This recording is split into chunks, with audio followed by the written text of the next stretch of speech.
మీకు తెలిసి వస్తున్నప్పుడు కూడా దేవుని సేవకుడు ట్రీట్మెంట్ తీసుకొని టాబ్లెట్స్ ఇంజెక్షన్ చేయించుకొని దేవుని పరిచర్యకు వచ్చారు.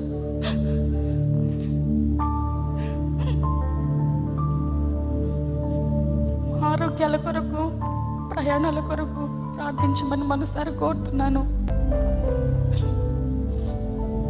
ఎంత కృతజ్ఞతలు చెప్పినా నా జీవితంలో తక్కువే.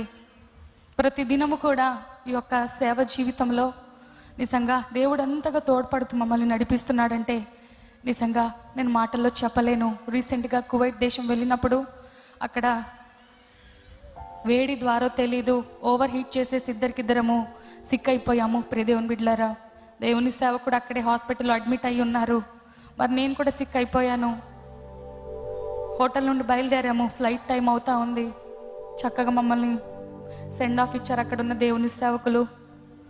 మరి ఫ్లైట్లోకి ఎక్కిన తర్వాత నేరుగా హాస్పిటల్ నుండి దేవుని సేవకులు ఫ్లైట్ ఎక్కారు. అదేవిధంగా నేను కూడా టాబ్లెట్స్ వేసుకున్నాను. అవి హై డోస్ అవ్వడం ద్వారా ఫ్లైట్లో ఎక్కిన తర్వాత మా పరిస్థితి చాలా దయనీయంగా మారిపోయింది. దేవుని బిడ్డలారా, నేను అసలు కూర్చున్నానా నాకు తెలియట్లేదు, నిలబడ్డానా తెలియట్లేదు, తల తిప్పేస్తూ ఉంది. నిజంగా ఒక మాటలో చెప్పాలంటే ఫ్లైట్ నుంచి కింద దూకేయాలన్న ఆలోచన నాకు వచ్చిందంతా. మరి నా కడుపులో కావచ్చు, తల తిప్పేయడం కావచ్చు, ఒకలాగా నాకు అయిపోయింది. అలాగ తల వాల్ చేశాను, వామిటింగ్స్ అయిపోతూ ఉన్నాయి. మరి దేవుని సేవకుని పక్కన చూస్తే ఒళ్ళు కాలిపోతూ ఉంది. డైరెక్ట్గా హాస్పిటల్ నుండి మరి డిశ్చార్జ్ అయ్యి ఫ్లైట్ బుక్ అయింది కాబట్టి మేము రావాలి. టాబ్లెట్స్ వేసుకున్నాం కదా, టెంపరేచర్ తగ్గింది అనుకున్నాము. కానీ మరి ఎక్కగానే మరలా ఎక్కువ అయిపోయింది. నిజంగా ఎలాగ మేము వచ్చామో దేవుని కృప ద్వారా దిగాము. హైదరాబాద్లో దిగి వెంటనే మా వదిన గారు షకీనా గ్లోరీ గారి దగ్గరికి వెళ్ళాము. ఆవిడ మా పరిస్థితి చూసి అసలు మీరు ఎలా వచ్చారు ఇంత దారుణమైన పరిస్థితిలో అని మమ్మల్ని మరలా ఇక్కడ ఆల్నైట్ ప్రేయర్ ఉండింది, మేము రావాలని బయలుదేరుతుంటే మమ్మల్ని బలవంతంగా ఆపేశారు. ఈ పరిస్థితిలో మీరు వెళ్ళకూడదు, మీరు వెళ్ళిలో నిలబడలేని పరిస్థితి, మాట్లాడలేని పరిస్థితిలో ఉన్నారని మమ్మల్ని ఆపివేశారు. దేవుని బిడ్డలారా, ఎందుకు ఈ మాటలు చెప్తున్నానంటే ఇదేదో మేము గొప్పగా చేస్తున్నామని కాదు, చాలా తక్కువే. కానీ ఇటువంటి పరిస్థితులు మా జీవితంలో ఎన్ని ఉన్నా అవేవి కూడా ఎప్పుడు చెప్పలేదు. దేవుడు చేస్తున్న కార్యాలను పంచుకుంటున్నాం కాబట్టి ఏ ఒక్కరు కూడా ఈ పరిచర్య పట్ల మరి తప్పుడు నెగిటివ్ అభిప్రాయాలు కలిగి ఉండొద్దని మనస్ఫూర్తిగా కోరుకుంటున్నాను. మీరు చూస్తున్నాను ప్రతి పని కూడా ఒక తెరిచి ఉంచిన పుస్తకం వల్ల మా జీవితాలు ఉన్నాయి. ఒకవేళ ఎవరైనా మా గురించి నెగిటివ్గా మాట్లాడుకుంటుంటే మీకు తెలిసింది మీకు చెప్పండి. తద్వారా వారు కూడా మరి నెగిటివ్గా ప్రాపగండ చేయకుండా ఉంటారేమో.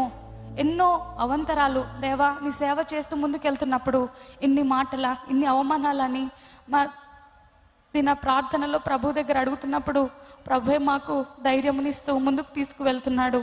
కాబట్టి ఎంతో మంచి మనసు కలిగి మీరు దేవుని మందిరాన్ని ప్రేమిస్తూ వస్తున్నారు. నిజంగా మీరు చేస్తున్న సహాయం వల్లే ఈ పరిచర్య ముందుకు వెళ్తుందండి.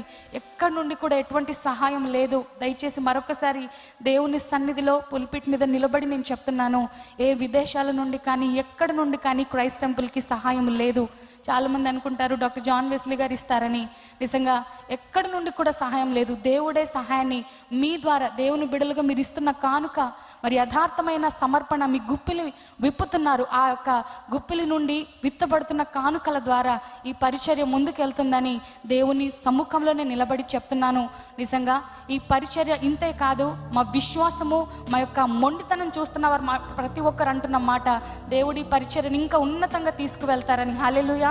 కాబట్టి మీరు చూస్తూ వస్తున్నారు, ఎవ్వరు చేయలేని మరి గొప్ప సభలు, దేవుని కార్యాలు దీన దాసుని ద్వారా ప్రభు జరిగించుకుంటున్నాడు ఈ పరిచర్యని విజయవాడలో. కాబట్టి ఇదేదో అతిశయోక్తిగా చెప్పట్లేదు, కానీ నా దేవుని కార్యాలు ఎంత ఉన్నతమైనవో, మా పట్ల పనికిరాని మా పట్ల దేవుడు ఎంత గొప్ప కార్యాలు జరిగించుకుంటున్నాడో ఒక సాక్షిగా నిలబడ్డానంతే. కాబట్టి నా మాటల ద్వారా ఎవరైనా ఇబ్బంది పడి ఉంటే నన్ను క్షమించండి. మరి రేపటి దినాన మొన్నే 10,000 మంది పైగా మరి చక్కని శ్రేష్టమైన ఆహారాన్ని, లవ్ ఫీస్ట్ని, మరి దేవుని సేవకుని ఆలోచన ఒకటే, పెట్టామంటే ఏదో పేరు కోసం పెట్టామని ఉండకూడదు, ప్రశస్తమైనది, ద బెస్ట్ మనం పెట్టాలి అన్న మనసు తనది. కాబట్టి మంచి ఫుడ్ని, లవ్ ఫీస్ట్ని సిటీకి ఇచ్చారు. అదేవిధంగా రేపటి రోజున కూడా న్యూ ఇయర్లో మనకు ఆనవాయితీ వస్తూ ఉంది. క్రైస్ట్ టెంపుల్లో దాదాపుగా 6 సంవత్సరాల నుండి చక్కని భోజనం, ఫస్ట్ మీల్ న్యూ ఇయర్ రోజున మనం మందిరంలో తింటున్నాం. కాబట్టి సేవకునితో మీరు సపోర్ట్ చేయండి. మీకు తోచింది దేవుని పని కొరకు మీరు ఇచ్చినప్పుడు దేవుని సేవకుడు ఇంకను ముందుకు శరవేగంగా దూసుకు ఎప్పుడు కూడా ఒక్క రోజు కూడా ఈరోజు ఖాళీ ఉంది కదా అని ఇంట్లో పడుకున్న రోజు నేను ఎప్పుడు చూడలేదండి.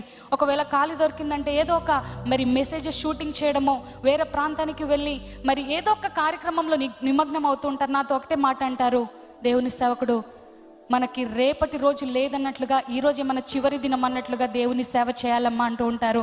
నిజంగా కొన్నిసార్లు స్త్రీగా మరి బలహీన పడుతూ ఉంటాను, పిల్లలను చూస్తూ ఆగిపోవాలనుకుంటాను. మరి మా కుమార్తె శ్రేష్టకి హెల్త్ బాగోదండి. తనకి న్యూమోనియా, లంగ్స్ ఇన్ఫెక్షన్ ఉంటుంది. మరి ఫ్రీక్వెంట్గా సిక్ అవుతూ ఉంటుంది. కొన్నిసార్లు ఊపిరాడని పరిస్థితిలో కూడా తనని ఆ విధంగా వదిలేసి మరి ఇచ్చిన మాట మేరకు చాలాసార్లు అనేక గృహాలు దర్శించడానికి సేవ పరిచర్యలో ముందుకు వెళ్తున్నాం. హుబ్లీ వెళ్తున్నప్పుడు మా పిల్లలిద్దరిని ఇంట్లో వదిలేసి వెళ్ళాము.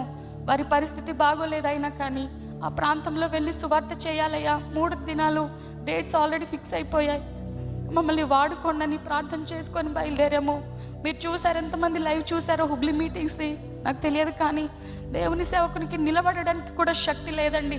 కానీ 3 రోజులు గంభీరమైన వర్తమానం ద్వారా అక్కడ అనేక వేలాది మంది దీవించబడ్డారు. హల్లెలూయా.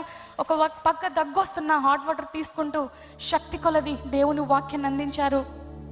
కాబట్టి ఎందుకు ఈ విషయాలన్నీ చెప్తున్నానంటే ఇదేదో డబ్బు కొరకు జరుగుతున్న సేవ కాదు. కాబట్టి దేవుని ఆత్మ ద్వారా, దేవుని ప్రోత్సాహమును బట్టి, దేవుని కొరకు ఏదైనా కార్యం చేయాలని నిలబడిన మాకు మీరు ఇస్తున్న సపోర్ట్ చాలా గొప్పది. అందును బట్టి మీ అందరికీ నా హృదయపూర్వకమైన మరి ధన్యవాదాలు, వందనాలు తెలియజేస్తూ, దేవుడి సంవత్సరంలో మాకు ఇచ్చిన వాగ్దానము క్రైస్ట్ టెంపుల్ ఇంకను అధికము చేస్తానని, ఊహించలేని మేలులతో మరి మిమ్మల్ని నింపుతానని దేవుడు వాగ్దానం చేశాడు. ఆ వాగ్దానమైన ఎలా నెరవేర్చుకుంటారో మేమైతే కనిపెడుతున్నామో, మాకైతే శక్తి లేదు, జ్ఞానము లేదు, బలము లేదు, ఏ సామర్థ్యము లేని మమ్మల్ని దేవుడు ఈ విధంగా ముందుకు తీసుకెళ్తున్నాడు.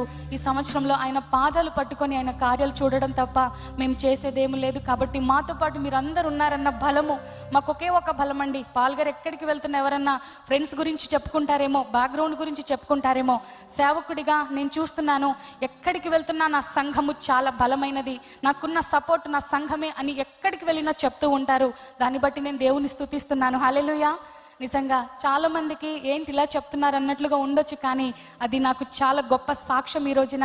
దేవుడు ఎందుకంటే మమ్మల్ని అల్పులను ఈ ప్రాంతానికి నడిపించారు, ఊరికేనే కాదు, ఒక ఉద్దేశంతో ప్రభు నడిపించాడు. కాబట్టి మేమెంత కష్టాల్లో వచ్చామో, ఏ తీర్మానంతో ఇక్కడికి వచ్చామో మాకు తెలుసు.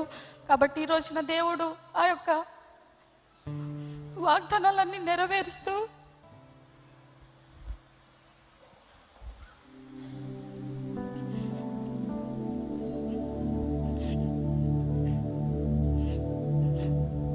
మమ్మల్ని ఒక పాత్రలుగా వాడుకుంటున్నాడు. కాబట్టి మా కొరకు ప్రార్థన చేయండి, ఆరోగ్యాల కొరకు ప్రార్థన చేయండి. మీకు తెలిసి వస్తున్నప్పుడు కూడా దేవుని సేవకుడు ట్రీట్మెంట్ తీసుకొని టాబ్లెట్స్, ఇంజెక్షన్ చేయించుకొని దేవుడు పరిచర్యకు వచ్చారు.